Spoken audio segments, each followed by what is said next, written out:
at the time you could make about $6 an hour as a good carpenter, and sign guys were making $25 an hour. So it's kind of a no-brainer of what would be the best possible way to go.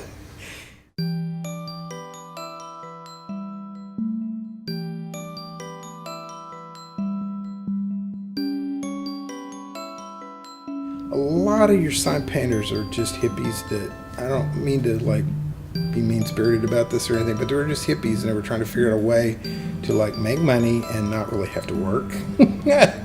Which kind of, I fell in that category. So getting into it was kind of hard because back in that time, it was a pretty guarded secret. The sign business was pretty guarded. You had to go talk to the old guys and go sit around and watch them hand paint stuff and just be blown away by what they could do with a brush.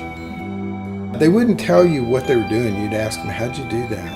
And well, they would let you hang out and watch, but they wouldn't like, especially with gold leaf guys. The old gold leaf guys were really guarded about their techniques, and it was beautiful stuff. And you go, man, how in the world? And I would just, go to the library and check out books and read and try stuff and learn to screen print. I pretty much taught myself everything I knew because nobody would like let you in, because if you didn't have any experience, they didn't really want you around the sign shop. So I started reading more about typography and actually how it developed and taking it more seriously. The general public doesn't realize what the flaws are in lettering, but there are actually rules. There are reasons why letters are made the way they're made.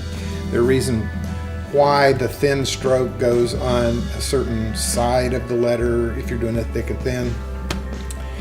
And younger people don't understand that it's because of the development and the devices that were used to make the lettering. When you first start, you go, okay, well, it looks like that the thin strokes are on the left side.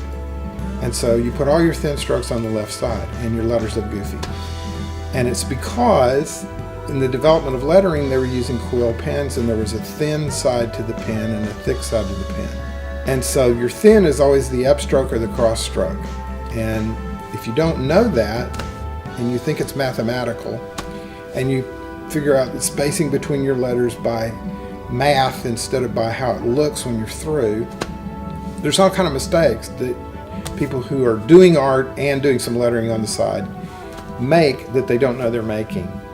And the sign looks weird, but nobody knows why.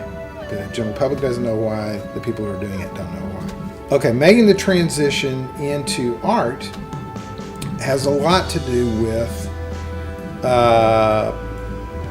my understanding that people do not read.